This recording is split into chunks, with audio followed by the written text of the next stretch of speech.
আসসালামু আলাইকুম। মনে করেন আপনি অস্ট্রেলিয়ার ট্যুরিস্ট ভিসায় অ্যাপ্লাই করছেন ট্যুরিস্টে, কিন্তু আপনার ভিসাটা রিফিউজ আসলো, তাহলে কেমন লাগবে আপনার কাছে?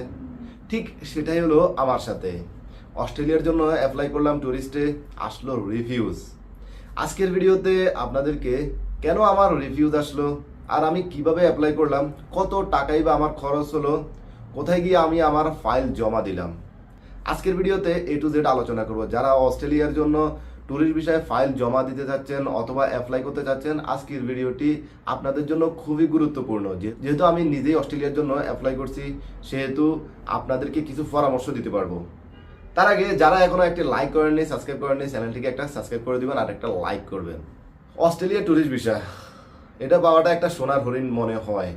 কারণ যেহেতু অস্ট্রেলিয়াতে আপনি ট্যুরিস্ট ভিসা যান বা অবৈধভাবে যান, আপনি বৈধ হতে পারবেন মাত্র 2 বছরের ভিতরে। এটা অস্ট্রেলিয়াতে বর্তমানে এই সুযোগটা আছে। আর কাজের এত অপরচুনিটি যে আপনি যদি যান, পরিচিত কেউ থাকলে তো আপনি সাথে সাথেই কাজ পেয়ে যাবেন, আর যদি না থাকে হয়তো কিছুদিন আপনাকে কষ্ট করতে হবে, তারপরেই কিন্তু আপনি কাজ পেয়ে যাবেন অস্ট্রেলিয়াতে। আর বৈধ হওয়ার সুযোগও অনেক ভালো। সেই হিসেবে আমি নিজেও কিন্তু অস্ট্রেলিয়ার ট্যুরিস্ট ভিসার জন্য অ্যাপ্লাই করছি। সো রিফিউজ কেন রিফিউজ হলো? প্রথমত আপনাদেরকে বলবো কিভাবে আপনারা অস্ট্রেলিয়ার ট্যুরিস্ট ভিসার জন্য অ্যাপ্লাই করবেন, বা আমার কি কি ডকুমেন্ট লাগলো আমি অস্ট্রেলিয়ার ট্যুরিস্ট ভিসা অ্যাপ্লাই করতে, বা কত দৌড়াদৌড়ি বা করতে হলো আমাকে। প্রথমত আমি যেহেতু সৌদি আরব থাকি, বাংলাদেশে গেছি ছুটিতে, সেহেতু আমি চাচ্ছিলাম আমার প্রোফাইলটা একটু হার্ড করে দেওয়ার জন্য। সেই ক্ষেত্রে আমি সৌদি আরবের ব্যাংক স্টেটমেন্ট, আমার 2টা গাড়ি ছিল, গাড়ির ভেহিকেল রেজিস্ট্রেশন কার্ডটা মানে রেজিস্ট্রেশন কার্ডটা, তারপরে আবার আমি যে দোকানের কাজ করি, দোকানের ম্যানেজার পোস্ট দিছিলাম, ওটার একটা এনওসি দিলাম। তারপরে আমার সৌদি আরবের পুলিশ ক্লিয়ারেন্স, যেটা আমি নিজে বাইর করি, তো আমি নিজে নিজে ওটাকে বের করে ফেললাম, বের করে ওটাও সাথে দিয়ে দিলাম একটু হার্ড করার জন্য। তো সৌদি আরব থেকে মূলত এই কাগজপত্রগুলো দিলাম। আর বাংলাদেশ থেকে কি দিলাম, যেহেতু আমার বাংলাদেশে ব্যাংক স্টেটমেন্টটা হার্ড ছিল না, আমি বাংলাদেশের ব্যাংকে টাকা রাখতে আমার মন চায় না, আমি বাংলাদেশের লেনদেন করি না ব্যাংকে, করি কখন, যখন দেশে যাই তখন। তো সেই ক্ষেত্রে আমার ব্যাংক স্টেটমেন্টটা আমি যে ট্রাভেলসের আন্ডারে আমার এই অস্ট্রেলিয়ান ট্যুরিস্ট ভিসা অ্যাপ্লাই করছি, সেই কিন্তু তৈরি করে দিছে। এখানে একটা কথা বলে রাখি, আপনারা চাইলে নিজে নিজেও অ্যাপ্লাই করতে পারবেন, যদি আমি যে কাগজপত্রগুলো কথা বলবো এগুলো যদি আপনাদের থাকে। যেহেতু আমি একটু হার্ড করার জন্য দিছি, সেহেতু আমি ট্রাভেলসের মাধ্যমে অ্যাপ্লাই করলাম, মানে একটা ভালো এজেন্সির মাধ্যমে অ্যাপ্লাই করলাম, যেহেতু তারা সব কিছুই জানে কিভাবে অ্যাপ্লাই করলে ভিসাটা পেতে পারি। এই জন্যই আমার মূলত তাদের কাছে দেওয়া। সৌদি আরব থেকে তো আমি এগুলো দিলাম। এরপর বাংলাদেশ থেকে কি দিলাম, বাংলাদেশ থেকে আমার আমাদের জায়গা আছে মানে বাবার নামে, তো ওই কাগজপত্রগুলো দিলাম, ওইগুলোকে সে আমার নামে মানে ইয়ে করলো, মানে আমার নামটা লিখে দিল ডুপ্লিকেট করে। তারপরে আপনার ব্যাংক স্টেটমেন্ট বানালো, ওটাও কিন্তু টাকা দিয়ে। ব্যাংক স্টেটমেন্টটাও কিন্তু যে এজেন্সিতে আপনি দিবেন সে আপনাকে টাকা দিয়ে এটা করে দেবে। আপনার কয়টা ব্যাংকে লাগবে, 1টা 2টা 3টা, যতটা লাগবে অতটাই করে দিবে তারা। ওটা কিন্তু বেশি দিন থাকে না, 1 থেকে 2 সপ্তাহ, মানে আপনার ভিসা রিজেক্ট ওটা শেষ, ওই কন্ট্রাক্টটা শেষ হয়ে যাবে। এরপর আপনি চাইলে আরও অনেক কিছুই করতে পারেন, যেরকম ট্রেড লাইসেন্স, আপনার ব্যবসা প্রতিষ্ঠানের ব্যাটের কোনো লাইসেন্স বা ব্যাটের কাগজপত্র, এভরিথিং তাদের কাছ থেকে আপনি সব কিছুই করতে পারবেন। তো আমি দিলাম বাংলাদেশ থেকে শুধু আমার বাড়ির কাগজপত্র, আমার ফ্যামিলির একটা ফ্যামিলি সহ আমার একটা ছবি, তারপরে আমার বাড়ির ছবি, আমার যে বাড়ি আছে ওই বাড়িটার ছবি দিলাম, আমার জন্ম নিবন্ধন, আমার ভোটার আইডি কার্ড, আমার পাসপোর্ট, একটা চেয়ারম্যানের সার্টিফিকেট দিলাম, কারণ চেয়ারম্যানের সার্টিফিকেটটা অবশ্যই লাগবে। আপনি যে এই এলাকায় চেয়ারম্যান আপনাকে চিনে, আপনি যে ভালো মানুষ এই এলাকায়, ওটার একটা চারিত্রিক সনদ আপনাকে অবশ্যই দিতে হবে চেয়ারম্যান থেকে এনে, তো ওটাও দিলাম। তো এই কাগজপত্রগুলো আমি দিলাম। আর আমার কি কি কাগজপত্র দিতে হবে উনি কিন্তু আমাকে একটা লিস্ট অলরেডি দিয়ে দিছিল। তো ওই কাগজপত্রগুলোর যতটুকু সম্ভব আমি সংগ্রহ করছি, আর যেগুলো সম্ভব হয় নাই ওগুলো উনি করে দিছে আমাকে। আমার কত টাকা খরচ হলো এটা সর্বশেষে আমি বলবো।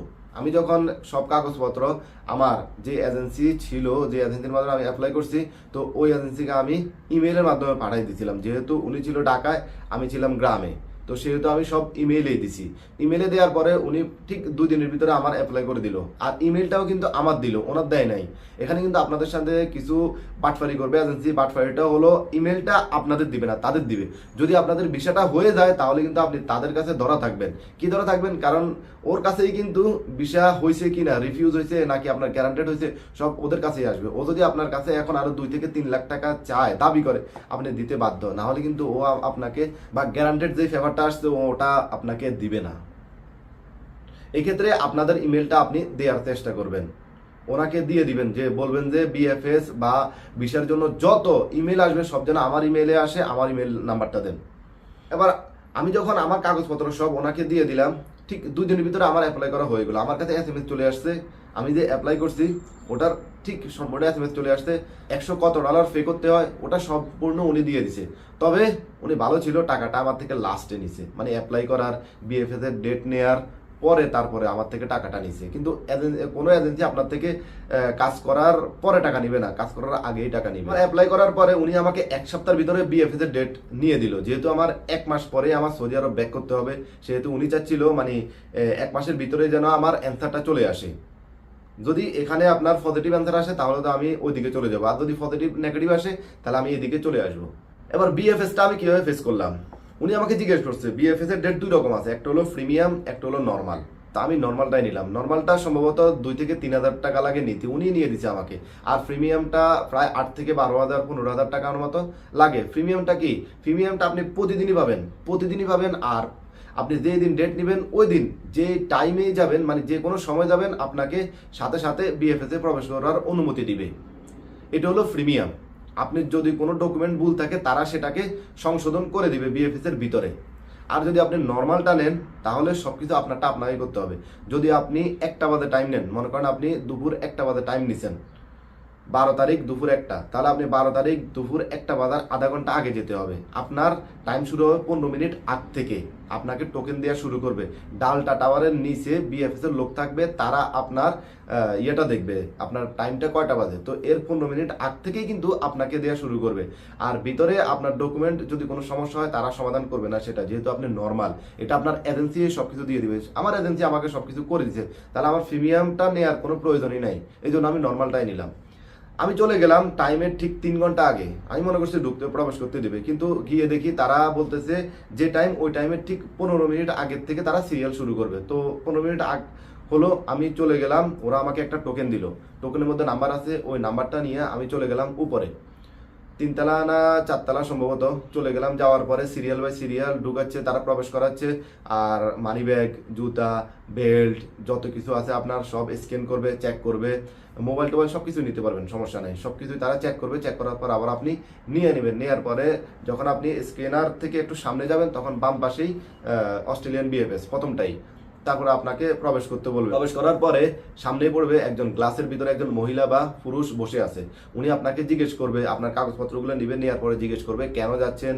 আর উনি যে যাই জিজ্ঞেস করুক আপনারা উত্তর দিতে পারলেও হবে, না পারলেও হবে, কারণ ওনার কাছে কোনো ক্ষমতা নাই যে উনি আপনাদের বিষয়টা রিফিউজ করুক বা আপনার নামে কোনো কমপ্লেন দিক। তো উনি আমাকে জিজ্ঞেস করলো, আমাকে যা জিজ্ঞেস করলো আমি বললাম। উনি বললো আপনি কেন যাবেন, আপনার তো প্রোফাইল ভালো না। আমি বলছি আমি টুরিস্টের জন্য অ্যাপ্লাই করছি, আমি টুরিস্টে যাব, এটাই। তারপরে ও বললো আচ্ছা ঠিক আছে তাহলে ভিতরে যান। তার ভিতরে যখন গেলাম, প্রথমে একটা কাউন্টারে গেলাম, উনি আমাকে মানে সবকিছু ওকে করে দিল। তারপরে একটা রিসিট দিল। রিসিট দেওয়ার পরে পাশের কাউন্টারে গিয়ে আমি টাকা পে করলাম। বিএফএস এর একটা ফি আছে 2640 বা 60 এরকম একটা ফি আছে, ওটা আমি পেমেন্ট করলাম। পেমেন্ট করার পরে আমার সিরিয়াল আছে একটা। এখন যখন আমি টাকাটা পেমেন্ট করছি তখন আমার একটা সিরিয়াল আসবে, ওটা কম্পিউটারে বসবে। তো ওই সিরিয়ালটা আসার পরে আমি একটা রুমে চলে গেলাম, যেখানে আমার ফিঙ্গার হবে, ছবি তুলবে, আমার কাগজপত্রগুলো দেখবে। ওইখানে গিয়ে আমি আমার কাগজপত্রগুলো দিলাম। দেওয়ার পরে উনি আমার ফিঙ্গার নিল। ফিঙ্গার নেওয়ার পরে আমাকে বসতে বললো। কিছুক্ষণ বসার পরে আমাকে বললো ছবি তুলবো এখন। তারা আমার একটা ছবি তুললো। ছবি তোলার পরে আমাকে বললো আপনার কাজ শেষ। তা আমি বললো চলে যাবো, হ্যাঁ চলে যান। তো আমি চলে আসলাম। চলে আসার পর এবার অপেক্ষার ফালা আমার। 14 দিনের ভিতরেই কিন্তু অস্ট্রেলিয়ার ভিসার অ্যান্সারটা চলে আসে, রিফিউজ অথবা গ্যারান্টেড দুইটার একটা চলে আসবে। তো আমার প্রায় 25 থেকে 30 দিন লেগে গেলো আসতে, কারণ তাদের বড়দিন ছিল, এদিকে তাদের অনেক দিন বন্ধ পড়ে গেল, অফিসের কাজ কাম স্লো হয়ে গেল, এই জন্য একটু লেট হলো। তারপরেও আমার 20 থেকে 25 দিন পরে আমার অ্যান্সারটা আসছে আসলে রিফিউজ। মনটা খারাপ হয়ে গেল, যেহেতু অস্ট্রেলিয়ার ভিসা অ্যাভেলেবেল দিচ্ছিল, সেই জায়গাটাতে আমার ভিসা রিফিউজ হয়ে গেল। সৌদি আরবের কাগজপত্র দিলাম, বাংলাদেশ থেকে অনেক ডকুমেন্ট সংগ্রহ করে দিলাম, দেওয়ার পরেও রিফিউজ হওয়ার পরে মনটা অনেক খারাপ হয়ে গেল। খারাপ হলেও কিছু করার নাই, আল্লাহ যা করে ভালোর জন্যই করে। আবার সৌদি আরব ব্যাক করলাম, এখন আমি আছি সৌদি আরব বর্তমানে। এবার আসুন, কেন রিফিউজ হলো? রিফিউজ হওয়ার কয়েকটা কারণ আছে। তারা আমাকে যে ইমেলটা দিছে, ইমেলের মধ্যে সরাসরি উল্লেখ আছে, মানে তাদের একটা নাম্বার আছে, কোড আছে। কোডটা আমি আমার এজেন্সিকে জিজ্ঞেস করছি, উনি বলছে রিফিউজ হওয়ার একটাই কারণ, তারা যে কাগজপত্রগুলো আমরা দিছি ওইগুলোর মধ্যে হয়তো কিছু তাদের সন্দেহ হয়েছে, এই জন্য তারা আমাদেরকে ট্যুরিস্ট মনে করে নাই, মানে আমি ওই দেশে গিয়ে আসবো না এরকম মনে করছে তারা, এই জন্যই কিন্তু রিফিউজটা করে দিছে। তো এবার আসুন, আপনারা যদি অ্যাপ্লাই করেন ট্যুরিস্টের জন্য কিভাবে করবেন? আপনারা যদি প্রথমত ভাবেন ট্যুরিস্ট ভিসা দিলেই হবে, কোনো এজেন্সি বলছে আপনি দিলেই হবে, আসলে সম্পূর্ণ ভুল। আপনি আপনার প্রস্তুতি নিতে হবে। আপনি যে ট্যুরিস্ট ভিসা অ্যাপ্লাই করবেন, কয়টা দেশ আপনি ঘুরছেন? আপনার কাছে কি কি ডকুমেন্ট আছে যে আপনি ট্যুরিস্ট ভিসার জন্য অস্ট্রেলিয়াতে দিবেন, দেওয়ার পরেই হয়ে যাবে? মনে করেন আপনি ছোটোখাটো কোনো রাষ্ট্রেই আপনি ঘুরেন নাই, যদি আপনার 5 থেকে 6টা কান্ট্রি ঘোরা থাকে, তাও আবার 1 বছর 2 বছর আগে বা 3 বছর আগে, তাহলে আপনার অস্ট্রেলিয়ার ভিসা পাওয়া 99% বেড়ে যাবে। কারণ কি আমি বলি, আপনি যখন 2 মাসের ভিতরে আপনি 3টা 4টা কান্ট্রি ঘুরে ফেলছেন, 4টা দেশ ঘুরে ফেলছেন আপনি 2 মাসের ভিতরে, এরপর আপনি সাথে সাথে অস্ট্রেলিয়ার জন্য দিয়ে দিচ্ছেন, এই ভিসাটা 100% রিফিউজ হবে। কারণ তারা বুঝবে আপনি এই দেশগুলোতে ঘুরছেন একমাত্র অস্ট্রেলিয়াতে অ্যাপ্লাই করার জন্য।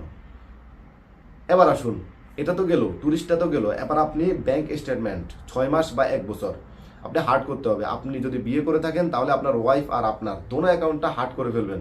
6 মাস 1 বছর লেনদেন করবেন, প্রায় 30 লাখ 40 লাখ 50 লাখ 1 কোটি পর্যন্ত, মানে ব্যাংক থেকে টাকা উঠাবেন, ব্যাংকে টাকা দিবেন। আপনি যদি প্রবাসী হন, আপনি রেমিটেন্স পাঠাবেন সব সময়, বা কারো টাকা আপনার অ্যাকাউন্টে ঢুকাবেন, মানে ব্যাংকের স্টেটমেন্টটা আপনি বড় করতে হবে। তারপর আপনার প্রোফাইল, আপনার নামে যদি জায়গা জমি থাকে বা ফ্ল্যাট থাকে, ওইগুলো আপনি কাগজপত্র করতে হবে। যেহেতু আমার নামে কোনো ফ্ল্যাট ছিল না, জায়গা জমি ছিল না, সেহেতু আমার এজেন্সি আমার নামে একটা ফ্ল্যাট, মানে একটা স্টাম্প দিয়ে আমার নামে একটা ফ্ল্যাটের কাগজ করে দিল।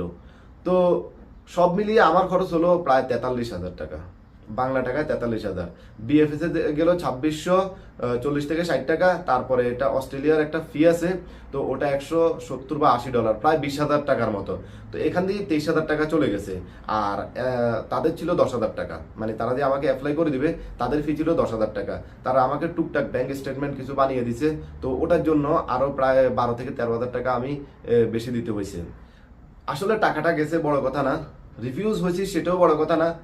মেন কথা হলো, আমার তো একটা আইডিয়া হলো যে আসলে ট্যুরিস্ট ভিসা দেওয়ার জন্য প্রথমত আমাকে আমার প্রোফাইলটা হার্ড করতে হবে। যদি আমি প্রোফাইল হার্ড করতে না পারি, তাহলে আমি যেই টাকা দিয়ে ট্যুরিস্ট ভিসা অ্যাপ্লাই করবো সব টাকা জলে যাবে। যদি আপনারাও এভাবে অ্যাপ্লাই করতে চান তাহলে টাকাটা জলে যাবে। আগে প্রোফাইলটা হার্ড করেন, বা যে ট্রাভেলসের আন্ডারে দিবেন সে আপনাকে কি কি ডকুমেন্ট বানিয়ে দিবে, কত টাকা নিবে, সব কিছু আপনি ওকে করে তারপরেই কিন্তু ওই ট্রাভেলসের আন্ডারে বা এজেন্সির আন্ডারে আপনি অ্যাপ্লাই করবেন। অথবা আপনি নিজে নিজে, যদি আপনি সব কাগজপত্র ওকে করতে পারেন তাহলে নিজে নিজেই করবেন।